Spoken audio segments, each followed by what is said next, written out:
Hi, I'm Enzo. And I'm Reyna. And this is the Date Night Horror Show.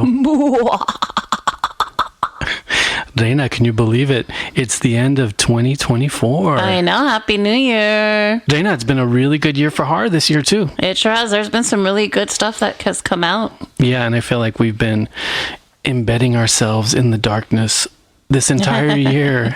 Definitely. And it's been extremely satisfying. 2024 is definitely a good one for horror. Yes, it has. And so on this episode, we're going to recap all our favorite horror movies of 2024. Mm-hmm. Our Sinister Six. 3 from Reyna, 3 from me. Awesome. Cool.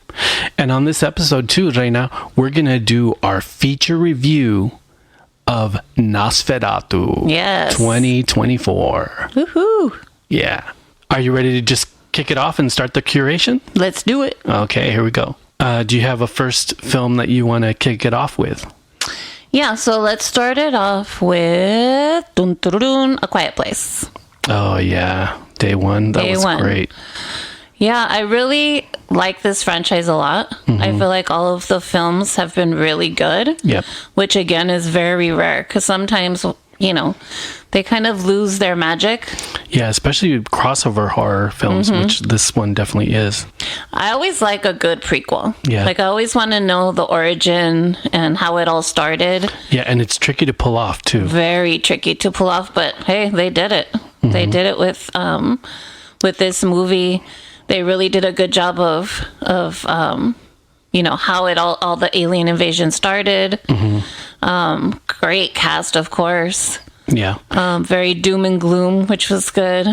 Yeah, and the whole premise of Lupita Nyong'o's character. Love her. It was a very different angle mm-hmm. on an apocalypse film, on a survival film as well. So her storyline adds a lot to it. I'm trying to be vague that way if people haven't seen it. But it's a very fresh take on a film like this. Absolutely. And the cat's so cute and plays such a big role in it too, which is pretty awesome. Yeah. Taboo's very verbal, our cat, so we would be dead. We'd be dead, for sure. But there are cats who aren't verbal. We used to have a cat that was very nonverbal. So that's true. Yeah. But if you haven't seen it, it's a good one. Definitely. I know it's early 2024, but definitely worth a watch if you haven't. A Quiet Place, day one. Yeah, make sure to check that out. Yeah. So what's your first pick? So my first pick is Cuckoo. Ooh, good one. This is indie horror at its best. So good. It's a very unusual film. It takes place in Austria. So the location is very interesting. I'm trying not to say too much more about it. It's very Island of Dr. Moreau in mm-hmm, some ways. Mm-hmm. That's a good comparison. Yeah, and it explores a sort of a horror lore that hasn't been picked at for a long time. So the whole thing feels extremely fresh to me. And it's very well shot, very well acted. Yeah. It's a great film. And I'm doing you a favor by not telling you much more about it. Just look for it and watch it. It's called Cuckoo. Yeah. And this was definitely one that Enzo was like, we're going to try this one out. I knew nothing about it. The name for me was kind of like Cuckoo. I don't know. But everything you just said is 100% right. It's so good. Yeah, and the reason I pick it, I'm a crusty horror hound. I've seen it, done it. I've seen it all. I've done it all. So when I see something that feels really fresh and interesting and different and has a unique tone, I really latch onto it. And Cuckoo was one of those movies for me this year. So I have to put it on my Sinister Six list. Definitely. It's a good one to put on there. Okay, what's your next one? My next choice is Speak No Evil. With James McAvoy. That's interesting that you picked this because we saw the original Love. Yeah. What was it? Danish film? Mm-hmm. And we loved it because it's just so grim. So we were very skeptical about this American version. Very. Tell me why you picked this one. Well, first of all, McAvoy is amazing. Uh-huh. He's such a good actor. Yeah, he is. He plays the role really well. He makes the role more successful because he has an innate charisma that I don't think the other actor had in the same way. He was more of just a straight villain. Yeah. McAvoy has a charm to him, and he brings it to this. So. And that's the big thing about this film, is this person has this charm that brings in these strangers to be part of their inner circle, or, you know, their little circle of disaster and violence. Yeah. And what we weren't sure about was, because it was a Danish film and this one was an American couple, we weren't sure how that would work. Yeah, as far as, because, you know, as Americans, I feel like we're a little more skeptical of who we trust, especially when traveling. Absolutely. But without, of course, again, revealing too much, it did bring the story around to make it totally believable. In the way that they did the little changes to make it an American couple. Yeah. So it was satisfying. And overall, I think it's worth a watch film, but I would encourage everyone to also watch the 2022 version. Yeah, absolutely. But changes were great. Movie was great. McAvoy's amazing. Yeah, I agree. Okay, what's your next one? So my next one is a sequel to a film I didn't think was that good. A lot of people liked Smile 1. I enjoyed Smile 2 probably twice as much. Same. Yeah, I feel like in Smile 2, they give the curse to someone very interesting, sort of a Lady Gaga pop star type character. And it's interesting because you see the inner workings of her fame and how hard she works, and having to deal with what's going on with the smile curse while she's dealing with being famous. I feel like the actress knocked it out of the park. Yeah, she was really good. It was fantastic. And then they elaborated on the lore a lot more in the second film. So I feel like I understand the lore a lot more than I did in the first film. Made it more interesting. Yeah, and the first film to me felt sort of like a knockoff of It Follows. Kind of too similar. This one did not. Yeah. It made me understand it a bit more. And there were some very inventive horror moments. There were some blunt horror moments, but then there were also some very artistic horror moments that I really enjoyed. So if you haven't seen Smile 2, give it a shot, because I thought it was great and one of my favorites of this year. And if you haven't seen Smile 1, doesn't matter, because you don't need to see both. That's true. Yeah. Yeah. Okay, what's your next one? Well, I cannot wrap up my Sinister Six without Terrifier 3.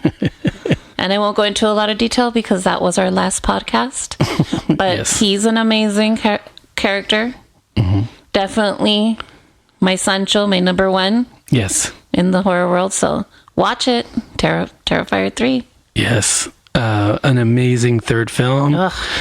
And please, and many more. Oh my gosh. If they're all this good, seriously, I don't even care if you do 10 of them. If they're all this good, it's people hate them when they start to become bad. And this one is probably my favorite of the three. Yeah. So amazing.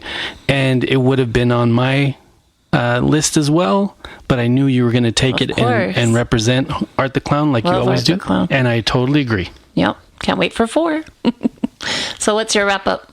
Okay, so my final wrap up and my third film is a film that was getting so much buzz, and it's even getting award buzz, which I'm extremely excited about, because it is one of the best body horror films I've seen in probably 20 years. Oh, yeah. I know what you're going to say. Demi Moore in The Substance. Yep. This movie is absolutely incredible. So good. When you first start watching it, you're not quite sure how far they're going to take things.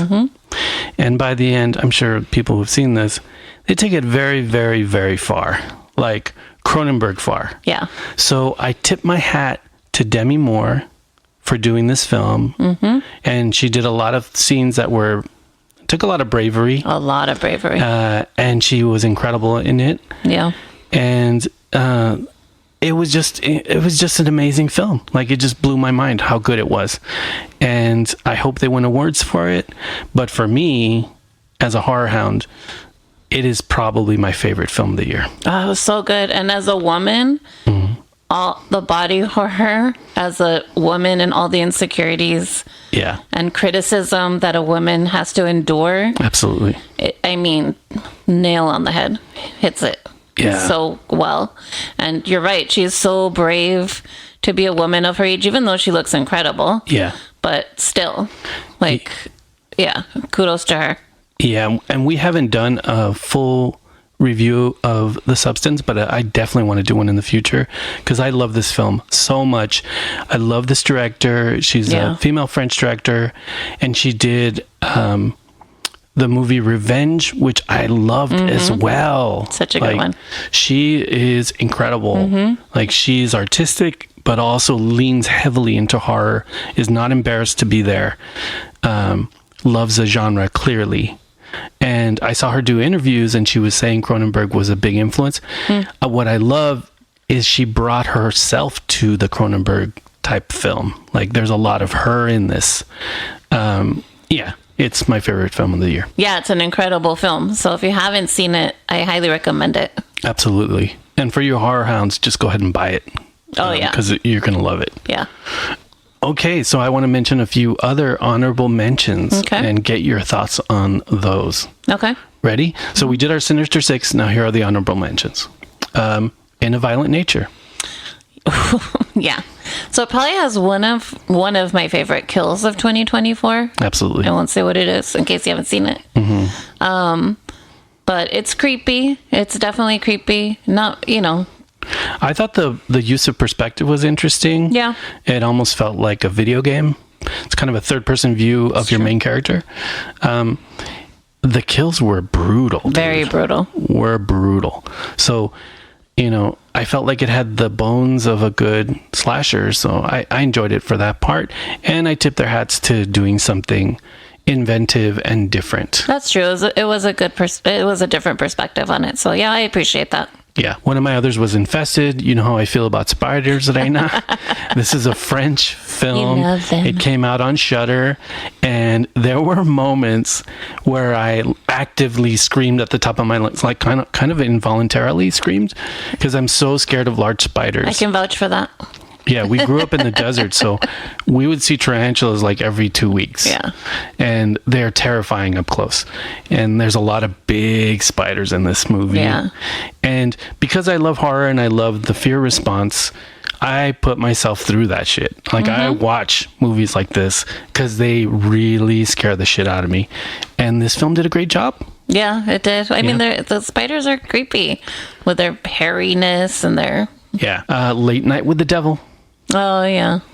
This was fun. We grew up in the 70s, so we kind of understand the references, and I feel like they did a really good job with that. Yeah, I thought it was an interesting premise for a horror movie. Yeah, and David's awesome. Yeah. Like, he's such a cool horror guy. Yeah, just Mulchin.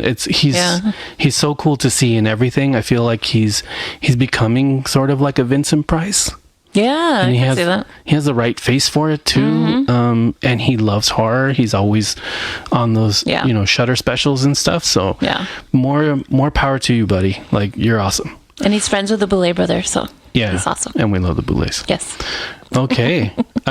So Alien Romulus is another honorable mention. That was a fun one. I know some people were hot and cold on Romulus, but I really enjoyed it. It was directed by one of our favorites, Fede Alvarez. Yep.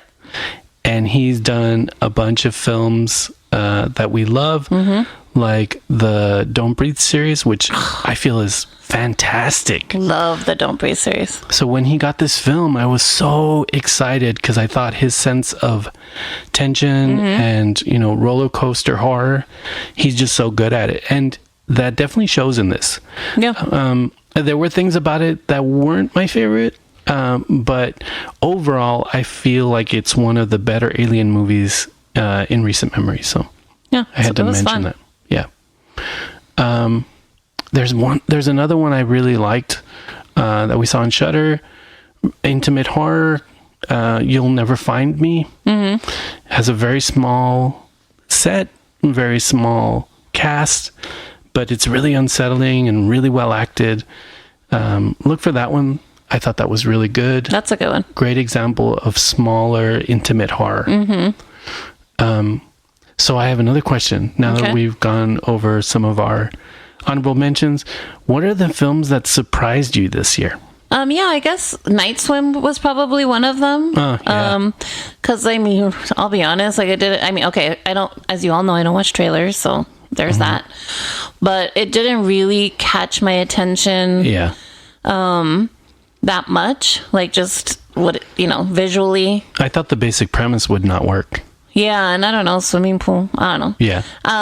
But it was actually a fun movie. Yeah, I thought it was better, way better than I expected. For sure. For me, Subservience was actually really enjoyable. I was actually surprised that they could pull it off. When you watch the trailers, you're like, okay, this is sort of like a Megan film, but with an adult robot.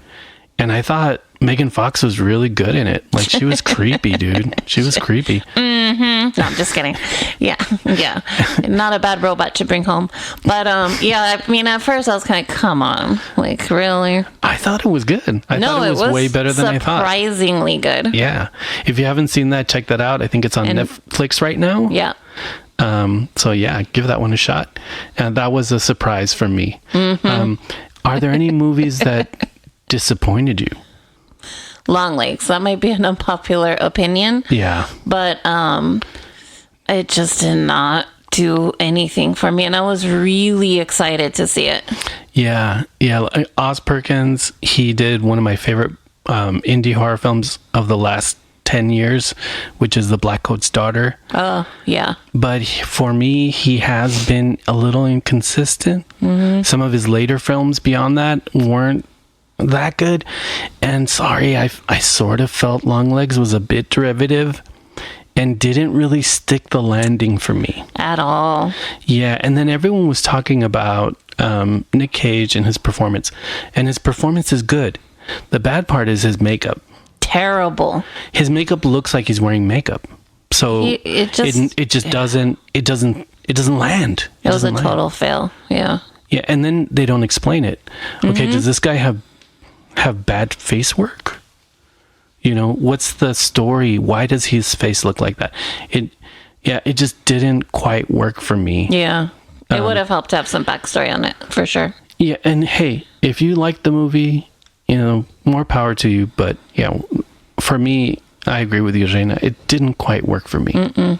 So now that we're wrapped up with 2024, were there any events that we went to this year that involved horror that you liked? So I'd have to say CreepyCon in September. Okay, yeah. Both CreepyCons were fun, but I think what I liked about the September CreepyCon was my costume, if I'm honest. Okay, yeah. Because I was finally La Llorona, which is something I've been wanting Enzo to create for me for a very long time. Yeah, and we made it happen, didn't we? We sure did. It was so much fun. It was so much fun to be La Llorona. People were a little freaked out. Yeah, I have to say a story about making the La Llorona costume. So I bought these baby heads, these like kind of doll baby heads. And they were full heads, so I had to kind of cut them in half because Reyna has these like baby faces coming up her gown because the La Llorona is known for drowning her children. So I wanted baby faces on her gown. Right. Yeah. So I bought all these baby faces and then I was cutting them in half. So I was like slicing them in half. And there were a bunch of them. I had like 16 of these things to cut in half. And I'm doing this, right?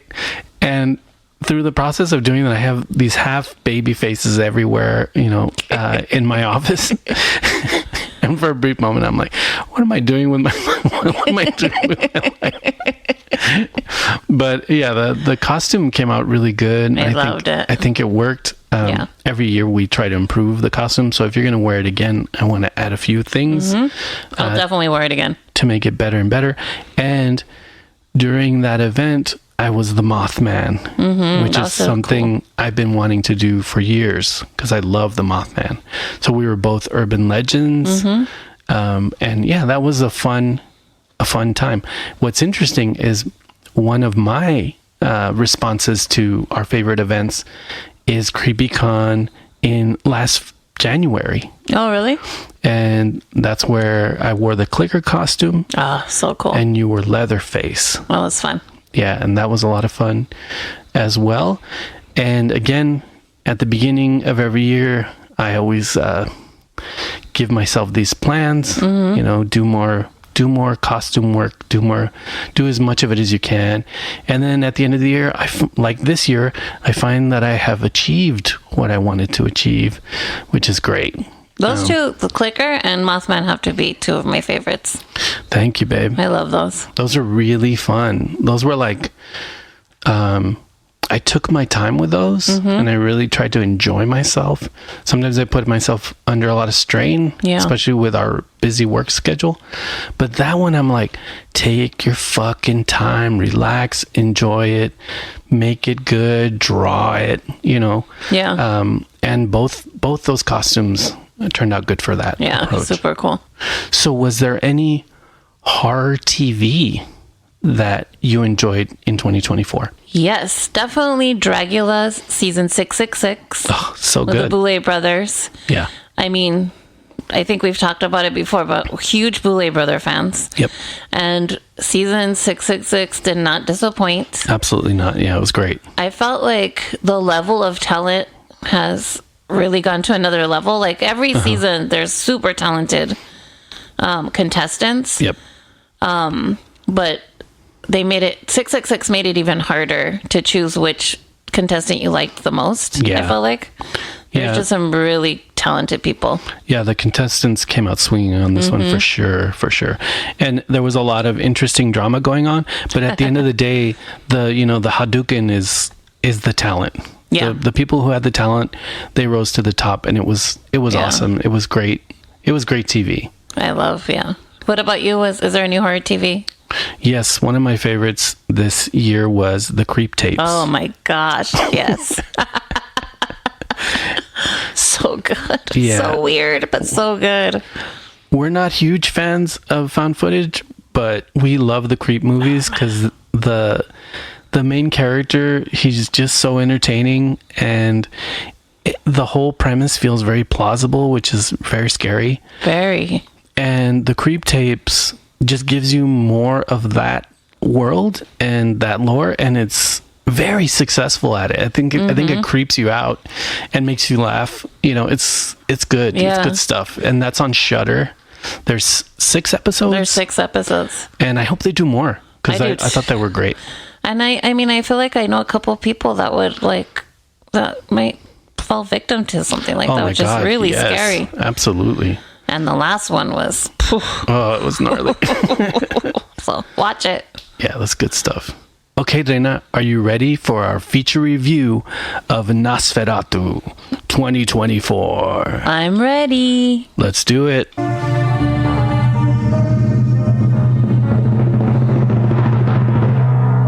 And now, our feature review. Okay, Reyna, can you read the synopsis for us? Yes, it's a gothic tale of obsession between a haunted young woman and the terrifying vampire infatuated with her, causing untold horror in its wake. Yes. What did you think? Well, I liked it. I really did. I liked it. Lily Rose Depp is incredible. So good. She's really good in it. Skarsgård as Nosferatu is amazing. Oh, incredible. Well, it's very well acted. I could go down the line of all the actors. I thought it was very well acted. I thought cinematically it was beautiful. Oh my God, incredible. Had some really good shots. I thought the way the story unfolded was nice. Will we go in the spoilers? Maybe I'll say a little more. There's so much I want to say in the spoilers in this one. I know. But yeah, go ahead. There are some minor, maybe criticisms that I could give it. Yeah, I have a couple too. Yeah, I felt maybe it was a little too long. I felt it could have been a little shorter. Yeah. And I would have liked to see a little more development of the infatuation. Yeah. Between, Nosferatu and Yeah, it's interesting. I found there were lulls in the story as well. So, for example, when the foreboding feelings that Nosferatu is coming, I felt like that lasted a little long. Yeah. Again, we're in the review portion, so I don't want to give away too much. There was a bit of rhythm that was off. A little bit. But from the standpoint of pure horror cinema, I haven't seen a director hit gothic horror so 100% bullseye like Eggers does in this film in a really long time. So from the standpoint of that, the film satisfied me quite a bit. There were some visual choices with Nosferatu's design that I'll get into in the spoiler zone that are interesting choices, and I appreciate them, but I don't know if they quite worked for my taste. But I respect Eggers for going for it. And I feel like this film is definitely worth seeing if you're a horror hound. Sort of a must-see. Definitely. But I think the taste you bring to it, you might enjoy it more or less, depending on your taste in things. That is really true. Yeah. One thing that you should remember that this isn't a Dracula film. Nosferatu is based on Dracula. It's loosely based on it. So the elements are similar, but it's not the same creature. Right. So I think if you accept that going in, you will enjoy it more than if you think it's a Dracula film. So, but I would say it's a recommend. You should watch it. If you're a horror hound like we are, I think you will appreciate things about it. And yeah. I definitely agree. And it's funny what you're saying about the whole Dracula versus Nosferatu, because I was definitely prepared for the Nosferatu, because we had kind of talked about it a little bit, about you telling me it's a gothic horror film. It's not going to be like Dracula. So I think that helped, because again, I don't watch trailers. And so, yeah, so I mean, I really enjoyed it. Yeah, me too. Okay, I think we're ready to go into the spoiler zone, because I really want to dig deep on this one. I know. Okay? It's hard not to say all the things. Yeah, are you ready? Ready. All right, here we go. Beware. Spoilers ahead.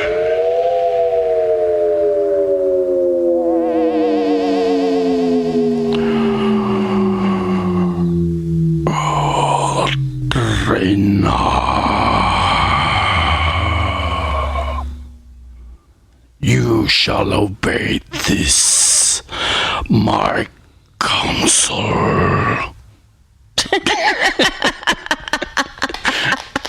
That was pretty good. Sorry. That was pretty good. Okay, so I'm going to use that to kick off one of my favorite things about the film. Okay. Skarsgård uses his voice as a thing of horror. And when you first hear Nosferatu's voice, I had chills running up and down my spine. You hadn't even seen him, and his wheezing and the voice he uses, like it's really creepy. I liked the wheezing a lot. Yeah, it's really scary. And Very scary. And then the rolling of the R's, and then he has kind of a staccato that's really particular. So And the effect they put on his voice was kind of echoey. yeah, it was creepy. Yeah, it was good. It really scared me. I don't think I've heard a voice be scary like that. Yeah, I have to agree. And then it doesn't sound put on, Right. And I was listening to some interviews with him, and he was saying that he worked really hard on it because he didn't want it to sound like a fake voice, and it really doesn't. Like what I just did sounds fake, but his did not sound fake. Oh my God, chef's kiss to that. Yeah, I would have to agree with that. It was very creepy. because that's the first thing you hear in the film is his voice. Yeah. Right? And so, yeah, I would have to agree. It is very creepy. The wheezing was good. The effect was good. Oh my God. Yeah. So good. Very good. Let me just say something, listeners. So I'm actually a vampire, okay? No, I've seen so many vampire depictions. Yeah. So many things. And to see something done in the Gothic horror tradition, but then also have some really fresh, interesting things in there. Mm-hmm. You know, like the Romanian peasants. Mm-hmm. Like the scenes with them are feel really fresh, but then timeless at the same time. Yeah, the gypsies. Yeah. Yeah. Okay. So there are moments where Thomas is working his way up to Orlok's castle that are so beautifully nightmarish that I was almost crying. I'm not kidding. And I was thinking about that. I was like, you fucking sicko. Why are you reacting to the movie this way? One, it is so darkly beautiful. Yeah. Very. And two, I've had nightmares my whole life. Okay? So Reyna knows this. I walk through hellscapes every night. True. And this part of the movie felt so genuinely nightmarish, but then genuinely beautiful at the same time. I felt seeing you guys. I don't know how to say it any better. And then like those moments before you see Orlok the first time, they almost go monochromatic. Mm-hmm. So then it's like, oh my God, you're tipping your hat to Universal Horror, you're tipping your hat to silent film. Like, you're doing it, but you're doing it in this modern age with all the modern tricks. Like, it was so beautifully done. Yeah. Those moments were so incredible that I'm like, sort of doesn't matter what's going to happen after this. You know, it was just, those moments were just so effective. Yeah. And during the course of the film, I realized what Eggers is, like who he is. I think Eggers can capture the beauty of horror. Do you know what I mean? Yeah, definitely. Are you done nutting? What's I like that. That's funny. Yeah, I nutted all over that. No, I get it. No, I mean, I think my favorite part of him getting to the castle is the carriage, the horse and carriage. Oh, beautiful. I thought that was really cool because it was just the horse and carriage. Yeah, and it's which weird. Is pretty. Eggers can do something where he's presenting all this beauty, but it doesn't look presented. Right. It's not like, it doesn't feel like he's manipulating the image. I feel like he's just pointing his camera to it. Mm-hmm.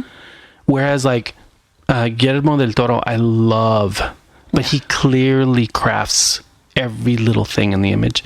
And I'm sure Eggers does as well, but it doesn't feel like he is. Does that? It almost feels documentarian the way he presents it. Yeah, I would agree. It's just the flow of it all kind of works. Yeah. So I don't think this movie is perfect. Yeah. I don't think it is. It's sort of like Blade Runner. Blade Runner has flaws in it, even though it's one of my favorite science fiction films of all time. Mm-hmm. It meanders a bit, and I feel like Nosferatu meanders in spots. But there's so many good performances in this movie, and visually it will blow your fucking mind. If you have horror in your guts like we do, you will see things in the movie that I don't think the average viewer will see. You know, you will appreciate certain things, don't you think? Yeah, no, it was beautiful. Like it was a beautiful, beautifully shot, some really interesting imagery. Mm-hmm. And that's probably what I liked the best about the film. What I also liked is the biting. And I know that sounds really weird, but it wasn't your typical bite you on the neck stuff. Again, Yeah. I know it's not Dracula, but I thought that was really creative that it wasn't tied to that. Right. Like Nosferatu just fed how he fed, whatever that meant. I thought that was a really cool detail. Yeah. So for me, I think what I wanted a little more of was the obsession part of Nosferatu with Ellen. Yeah. Which was Depp's character, right? I would just like to have seen a little more there. Yeah. I think so. With a Dracula film, it's sort of about, sexual chemistry and about infidelity, oh, I'm taking your woman, that sort of thing. I think Nosferatu has different metaphors.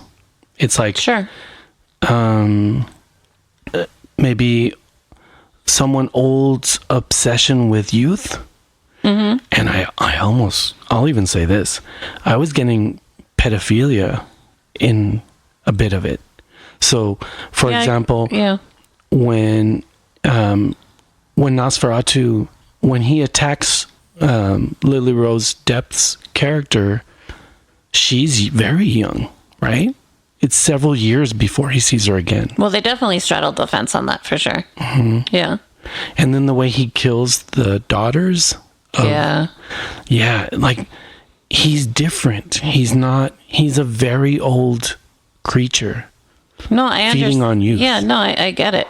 But I just felt there could have been a lot more imagery and like the way he would talk to her. Yeah. I just felt like for me, there just could have been more of that. Yeah. I think it was tricky because you can't really sell a romantic relationship. No. Right? So I think that's what was hard about a Nosferatu film, is that you sort of have a one-dimensional creature. Whereas to me, the best Dracula stories, Dracula is far from one-dimensional. Right. He's a gentleman. He's a sex symbol. He's a creature. He's a wolf. He's a bat. He's a supernatural being. So he has many forms. Whereas Nosferatu is pretty much a decrepit vampire creature, right? So I think they were trying to do more with it. Well, and I wasn't looking for romance because I don't think obsession is romantic.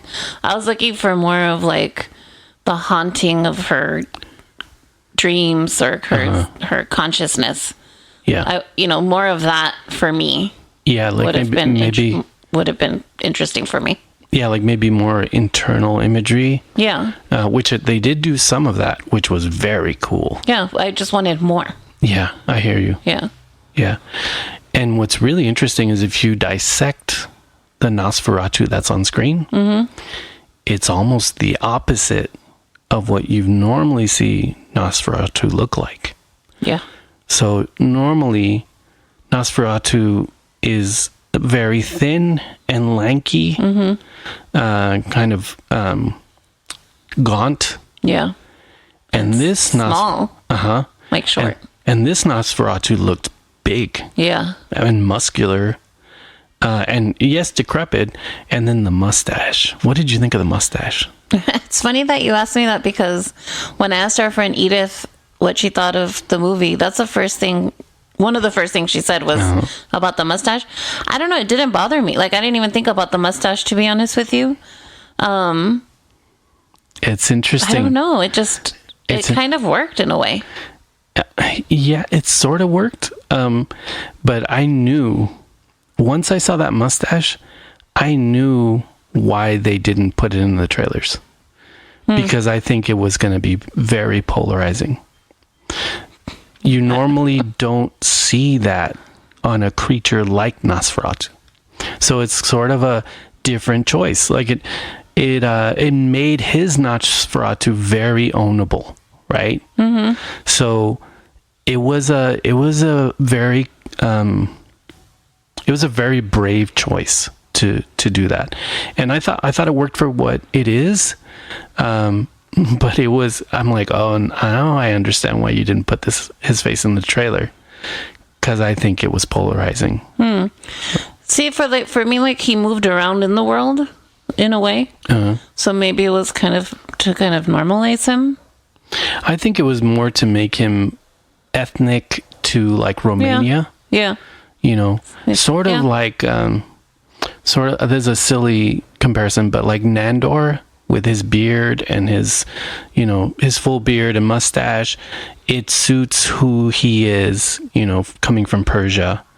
So I think they wanted to make him feel more Romanian. Yeah, more I could say that. From that region. But it's a tricky choice, because then if you have a big mustache, which he did, it was a big mustache. You can't see the mouth. If you can't see the mouth, you can't see the fangs as much. So it was a pretty courageous choice on Egger's part. But I could see why it would be polarizing. I don't know. He was kind of gross, so it didn't really faze me one way or the other. I think that's it right there, what you just said. I think Nosferatu is supposed to be repulsive and gross. Yeah. Dracula is not. Right. So it's two separate takes on a vampire, so. Yeah, because even when he was kissing her and stuff, I was like, he's gross. Yeah. That's why I felt like the pedophile thing, like he's a creepy old guy that's trying to be with a young woman, you know what I mean, like that creepy skeezy kind of thing. But yeah, I have to mention one thing. Lily Rose Depp, her performance so good, is incredible. She has to do a lot of scenes that are kind of possession like, and they have to look involuntary, right? And so many who have tried to do these kinds of scenes, they fail at it because it feels like they're doing like, ooh, look at me be so creepy. Her behavior looked involuntary, like a lot of the time. And that's not easy to pull off. Yeah. And then her acting, is Shakespearean. Like she's at that really level. Good. I had no idea she was this solid. I mean, she's carrying the movie. Yeah. She's the emotional center of the movie. I was very, very impressed with her. Yeah. Marco, my nephew, was telling me that he saw an interview with her or with the director, and I guess she worked with like a performance artist to do those, like the trembling and the possession scenes. It looked painful. It looked, she did a really great job. Yeah, I think that's another cornerstone of the film is what she's going through. Very believable. If I didn't believe it, it would have fallen apart. For sure, because it would have been cheesy. Yeah, so I feel like this movie comes down to taste. You know, if you prefer a Dracula movie, then watch something else. It's definitely not the Dracula story, Yeah. The romantic, sexual, experience of a Dracula movie. It's definitely something different. Yeah. Yeah, and I can thoroughly appreciate it. And again, for some of that imagery, it's just so spot on. So gothic horror, nightmarish, that I have to own that movie because it inspired me in that way. And the acting was really good. The cast just was really good. The guy who played the familiar was really good. His scenes were so gnarly. Yeah. The scene with the pigeon was so well done. Well, I even looked away a little. It was just great. Yeah. Yeah, it was awesome. I would say the main flaw I have with the film is the script, the rhythm of the script felt a little off. It meandered. He's coming. You're waiting for him to come. He's coming. I feel like it just didn't. It meandered too much between moments. In the wrong places, and then just from a horror standpoint, I wanted to see everyone die on the ship. So, and you didn't show me that. Oh yeah, that's true. I forgot about that part. If you're gonna tickle my fancy, like with a Demeter kind of thing. Show me a little bit of it. Come on, man. Like, you know, having the shipwreck with the rats, like, come on. You know, I feel like that kind of stuff, they could have taken out redundant scenes where they're all, you know, saying he's coming, or we have to prepare, you know, from Willem Dafoe's character, and then you cut out like the Demeter scenes. Like, I know it's not the Demeter because it's not Dracula, but you know, it's the boat and the boat bringing him. So yeah, I would definitely say that's one of my things with I felt like a lot of it was either too long or cut short. Yeah. Like, you know, like there was I think that's where the flow kind of went wrong. Yeah. And I love Willem Dafoe, but I felt he was a little, I don't think he was the right casting, to be honest. I don't think he flowed with the ensemble of the cast in some weird way. I don't know.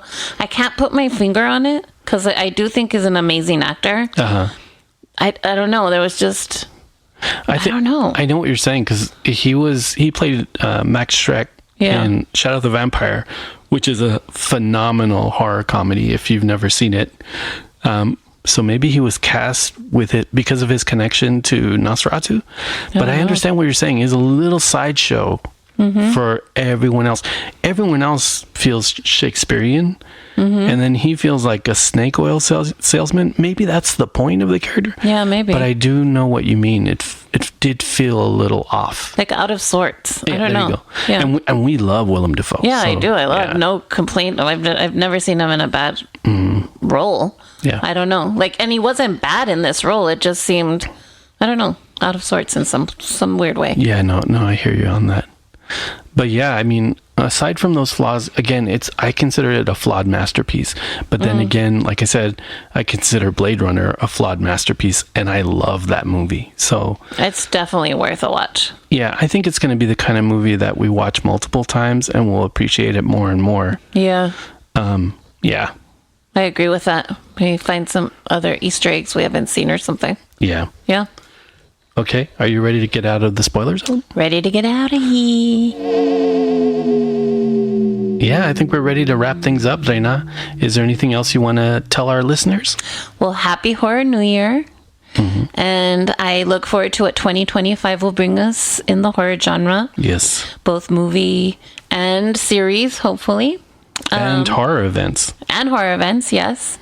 But definitely want to hear what you guys thought of 2024 and what you're looking forward to in 2025. We're always looking for, good movies to watch. So we would appreciate any recommendations. Yes. And Reyna, we have listeners from all over the world. Amazing. New Zealand is popping off right now. So There's a lot of people listening there. Thank you. Some new listeners in France, which is awesome. Merci beaucoup. The UK, of course, the US. Awesome. So we really appreciate everyone who takes the time to listen to our show. Our last episode did really, really well. So what we're hoping to do is hear from you. So you can contact us through our different social media accounts. We're the Date Night Horror Show on Facebook. We're the Date Night Horror Show on TikTok. You can leave comments there. You can email us at thedatenightHorrorshow@gmail.com. If you do, we'll read your letter on the air if you have questions for the show. And if you love the show, and I know a lot of you are listening, if you love the show, please rate, review, and subscribe anywhere you listen to the show. This helps us a lot, and it allows us to keep making the show. Yeah, and we definitely want to bring content that you want to hear, so let us know. Absolutely. Okay, I think we're ready. Scare you later. The Date Night Horror Show is written and produced by Enzo and Reyna. All music written and produced by Enzo. Find Enzo and Reyna online at thedatenightHorrorshow.com. Do with your horror-loving friends and help spread the word.